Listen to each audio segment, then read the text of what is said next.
Emma by Jane Austen, Volume 2, Chapter 9. Emma did not repent her condescension in going to the Coles. The visit afforded her many pleasant recollections the next day, and all that she might be supposed to have lost on the side of dignified seclusion must be amply repaid in the splendour of popularity. She must have delighted the Coles, worthy people who deserved to be made happy, and left a name behind her that would not soon die away. Perfect happiness, even in memory, is not common, and there were 2 points on which she was not quite easy. She doubted whether she had not transgressed the duty of woman by woman in betraying her suspicions of Jane Fairfax's feelings to Frank Churchill. It was hardly right, but it had been so strong an idea that it would escape her, and his submission to all that she told was a compliment to her penetration, which made it difficult for her to be quite certain that she ought to have held her tongue. The other circumstance of regret related also to Jane Fairfax, and there she had no doubt. She did unfeignedly and unequivocally regret the inferiority of her own playing and singing. She did most heartily grieve over the idleness of her childhood, and sat down and practised vigorously an hour and a half. She was then interrupted by Harriet's coming in, and if Harriet's praise could have satisfied her, she might soon have been comforted. "Oh, if I could but play as well as you and Miss Fairfax!" "Don't class us together, Harriet. My playing is no more like hers than a lamp is like sunshine." "Oh, dear, I think you play the best of the two. I think you play quite as well as she does. I am sure I had much rather hear you. Everybody last night said how well you played." Those who knew anything about it must have felt the difference. The truth is, Harriet, that my playing is just good enough to be praised, but Jane Fairfax's is much beyond it. "Well, I shall always think that you play quite as well as she does, or that if there is any difference nobody would ever find it out. Mr. Cole said how much taste you had, and Mr. Frank Churchill talked a great deal about your taste, and that he valued taste much more than execution." "Ah, but Jane Fairfax has them both, Harriet."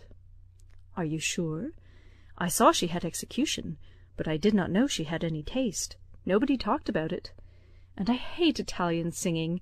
There is no understanding a word of it. Besides, if she does play so very well, you know, it is no more than she is obliged to do, because she will have to teach. The Coxes were wondering last night whether she would get into any great family. How did you think the Coxes looked?" "Just as they always do. Very vulgar." "They told me something," said Harriet, rather hesitatingly, "but it is nothing of any consequence." Emma was obliged to ask what they had told her, though fearful of its producing Mr. Elton. "They told me that Mr. Martin dined with them last Saturday." "Oh!" "He came to their father upon some business, and he asked him to stay to dinner." "Oh!" "They talked a great deal about him, especially Anne Cox. I do not know what she meant, but she asked me if I thought I should go and stay there again next summer." She meant to be impertinently curious, just as such an Anne Cox should be. "She said he was very agreeable the day he dined there. He sat by her at dinner. Miss Nash thinks either of the Coxes would be very glad to marry him." "Very likely. I think they are, without exception, the most vulgar girls in Highbury." Harriet had business at Ford's. Emma thought it most prudent to go with her. Another accidental meeting with the Martins was possible, and in her present state would be dangerous. Harriet, tempted by everything and swayed by half a word, was always very long at a purchase, and while she was still hanging over muslins and changing her mind, Emma went to the door for amusement. Much could not be hoped from the traffic of even the busiest part of Highbury. Mr. Perry walking hastily by, Mr. William Cox letting himself in at the office door, Mr. Cole's carriage horses returning from exercise, or a stray letter boy on an obstinate mule, were the liveliest objects she could presume to expect. And when her eyes fell only on the butcher with his tray, a tidy old woman travelling homewards from shop with her full basket, 2 curs quarrelling over a dirty bone, and a string of dawdling children round the baker's little bow window eyeing the gingerbread, she knew she had no reason to complain, and was amused enough, quite enough still to stand at the door. A mind lively and at ease can do with seeing nothing, and can see nothing that does not answer. She looked down the Randalls road. The scene enlarged. 2 persons appeared, Mrs. Weston and her son-in-law. They were walking into Highbury, to Hartfield, of course. They were stopping, however, in the first place at Mrs. Bates's, whose house was a little nearer Randalls than Ford's, and had all but knocked when Emma caught their eye. Immediately they crossed the road and came forward to her, and the agreeableness of yesterday's engagement seemed to give fresh pleasure to the present meeting. Mrs. Weston informed her that she was going to call on the Bateses, in order to hear the new instrument. "For my companion tells me," said she, "that I absolutely promised Miss Bates last night that I would come this morning. I was not aware of it myself. I did not know that I had fixed a day, but as he says I did, I am going now. And while Mrs. Weston pays her visit, I may be allowed, I hope," said Frank Churchill, "to join your party and wait for her at Hartfield, if you are going home." Mrs. Weston was disappointed. "I thought you meant to go with me. They would be very much pleased." "Me! I should be quite in the way. But, perhaps, I may be equally in the way here. Miss Woodhouse looks as if she did not want me. My aunt always sends me off when she is shopping. She says I fidget her to death, and Miss Woodhouse looks as if she could almost say the same. What am I to do?"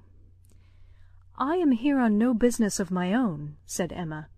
"I am only waiting for my friend. She will probably have soon done, and then we shall go home. But you had better go with Mrs. Weston and hear the instrument." "Well, if you advise it. But," with a smile, "if Colonel Campbell should have employed a careless friend, and if it should prove to have an indifferent tone, what shall I say? I shall be no support to Mrs. Weston. She might do very well by herself. A disagreeable truth would be palatable through her lips, but I am the wretchedest being in the world at a civil falsehood." "I do not believe any such thing," replied Emma. "I am persuaded that you can be as insincere as your neighbours, when it is necessary. But there is no reason to suppose the instrument is indifferent. Quite otherwise, indeed, if I understood Miss Fairfax's opinion last night." "Do come with me," said Mrs. Weston, "if it be not very disagreeable to you. It need not detain us long. We will go to Hartfield afterwards. We will follow them to Hartfield. I really wish you to call with me. It will be felt so great an attention, and I always thought you meant it." He could say no more, and with the hope of Hartfield to reward him, returned with Mrs. Weston to Mrs. Bates's door. Emma watched them in, and then joined Harriet at the interesting counter, trying with all the force of her own mind to convince her that if she wanted plain muslin, it was of no use to look at figured, and that a blue ribbon, be it ever so beautiful, would still never match her yellow pattern. At last it was all settled, even to the destination of the parcel. "Should I send it to Mrs. Goddard's, ma'am?" asked Mrs. Ford. Yes, to Mrs. Goddard's, only my pattern gown is at Hartfield. No, you shall send it to Hartfield, if you please. Oh, but then Mrs. Goddard will want to see it, and I could take the pattern gown home any day, but I shall want the ribbon directly, so it had better go to Hartfield, at least the ribbon. You could make it into 2 parcels, Mrs. Ford, could not you?" "It is not worth while, Harriet, to give Mrs. Ford the trouble of 2 parcels." "No more it is." "No trouble in the world, ma'am," said the obliging Mrs. Ford. "Oh, but indeed I would much rather have it only in one. Then, if you please, you shall send it all to Mrs. Goddard's. I do not know. No, I think, Miss Woodhouse, I may just as well have it sent to Hartfield, and take it home with me at night. What do you advise?" "That you do not give another half-second to the subject. To Hartfield, if you please, Mrs. Ford." "Ay, that will be much best," said Harriet, quite satisfied. "I should not at all like to have it sent to Mrs. Goddard's." Voices approached the shop, or rather 1 voice and 2 ladies. Mrs. Weston and Miss Bates met them at the door. "My dear Miss Woodhouse," said the latter, "I am just run across to entreat the favour of you to come and sit down with us a little while, and give us your opinion of our new instrument. You and Miss Smith. How do you do, Miss Smith? Very well, I thank you, and I begged Mrs. Weston to come with me, that I might be sure of succeeding. I hope Mrs. Bates and Miss Fairfax are very well. I am much obliged to you. My mother is delightfully well, and Jane caught no cold last night. How is Mr. Woodhouse? I am so glad to hear such a good account. Mrs. Weston told me you were here. Oh, then, said I must run across. I am sure Miss Woodhouse will allow me just to run across and entreat her to come in. My mother will be so very happy to see her. And now we are such a nice party, she cannot refuse. Ay, pray do, said Mr. Frank Churchill. Miss Woodhouse's opinion of the instrument will be worth having. But, said I shall be more sure of succeeding if one of you will go with me. Oh, said he, wait half a minute till I have finished my job, for, would you believe it, Miss Woodhouse, there he is in the most obliging manner in the world, fastening in the rivet of my mother's spectacles. The rivet came out, you know, this morning. So very obliging, for my mother had no use of her spectacles, could not put them on, and by the by, everybody ought to have 2 pair of spectacles, they should indeed. Jane said so. I meant to take them over to John Saunders the first thing I did, but something or other hindered me all the morning. First one thing, then another. There is no saying what, you know. At one time Patty came to say she thought the kitchen chimney wanted sweeping. Oh, said I, Patty, do not come with your bad news to me. Here is the rivet of your mistress's spectacles out. Then the baked apples came home. Mrs. Wallace sent them by her boy. They are extremely civil and obliging to us, the Wallaces, always. I have heard some people say that Mrs. Wallace can be uncivil and give a very rude answer, but we have never known anything but the greatest attention from them, and it cannot be for the value of our custom now, for what is our consumption of bread, you know? Only 3 of us, besides dear Jane at present, and she really eats nothing, makes such a shocking breakfast, you would be quite frightened if you saw it. I dare not let my mother know how little she eats, so I say one thing and then I say another, and it passes off. But about the middle of the day she gets hungry, and there is nothing she likes so well as these baked apples, and they are extremely wholesome, for I took the opportunity the other day of asking Mr. Perry. I happened to meet him in the street. Not that I had any doubt before. I have so often heard Mr. Woodhouse recommend a baked apple. I believe it is the only way that Mr. Woodhouse thinks the fruit thoroughly wholesome. We have apple dumplings, however, very often. Patty makes an excellent apple dumpling. Well, Mrs. Weston, you have prevailed, I hope, and these ladies will oblige us. Emma would be very happy to wait on Mrs. Bates, etc., and they did at last move out of the shop, with no farther delay from Miss Bates than, "How do you do, Mrs. Ford? I beg your pardon. I did not see you before. I hear you have a charming collection of new ribbons from town. Jane came back delighted yesterday. Thank ye, the gloves do very well, only a little too large about the wrist, but Jane is taking them in." "What was I talking of?" said she, beginning again when they were all in the street. Emma wondered on what, of all the medley, she would fix. "I declare I cannot recollect what I was talking of. Oh, my mother's spectacles! So very obliging of Mr. Frank Churchill. Oh, said he, I do think I can fasten the rivet. I like a job of this kind excessively, which you know showed him to be so very. Indeed, I must say that much as I had heard of him before, and much as I had expected, he very far exceeds anything. I do congratulate you, Mrs. Weston, most warmly. He seems everything the fondest parent could. Oh, said he, I can fasten the rivet. I like a job of that sort excessively. I shall never forget his manner.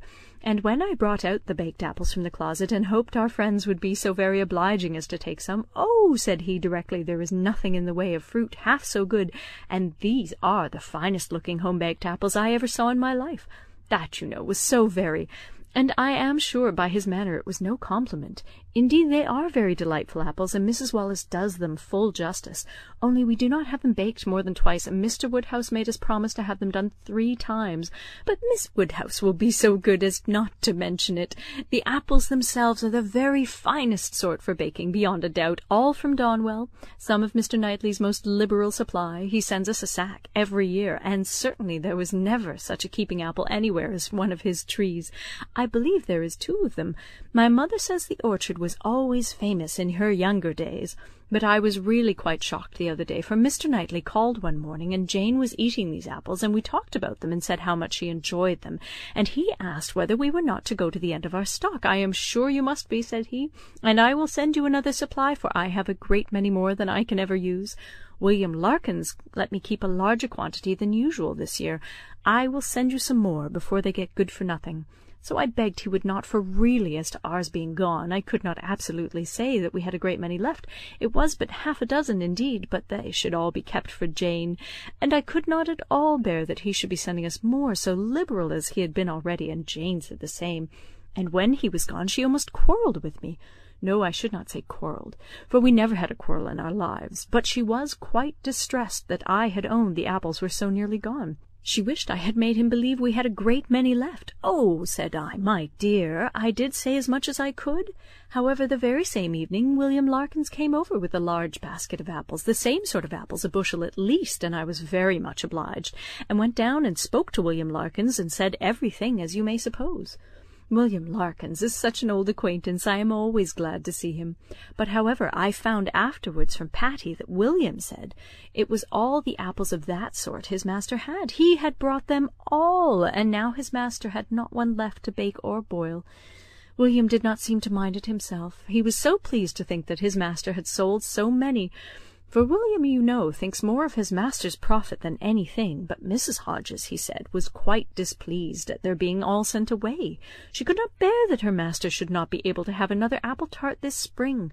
He told Patty this, but bid her not mind it, and be sure not to say anything to us about it, for Mrs. Hodges would be cross sometimes, and as long as so many sacks were sold, it did not signify who ate the remainder. And so Patty told me, and I was excessively shocked indeed. I would not have Mr. Knightley know anything about it for the world. He would be so very. I wanted to keep it from Jane's knowledge, but unluckily I had mentioned it before I was aware. Miss Bates had just done as Patty opened the door, and her visitors walked upstairs without having any regular narration to attend to, pursued only by the sounds of her desultory good-will. "Pray take care, Mrs. Weston, there is a step at the turning. Pray take care, Miss Woodhouse, ours is rather a dark staircase, rather darker and narrower than one could wish. Miss Smith, pray take care. Miss Woodhouse, I am quite concerned. I am sure you hit your foot. Miss Smith, the step at the turning." End of chapter 9.